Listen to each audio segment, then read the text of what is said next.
Be prepared, have a plan, and stay informed. Know your risk. Assess the most likely threats to your immediate environment. Assemble an emergency kit.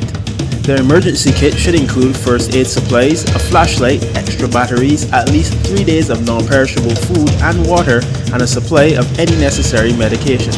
Prepare a family communications plan.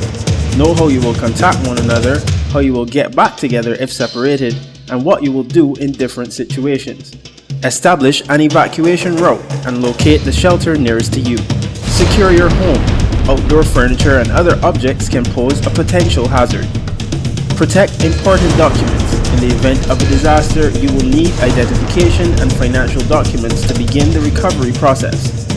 Know the details of your insurance policy and determine if you have adequate coverage. Now you are ready.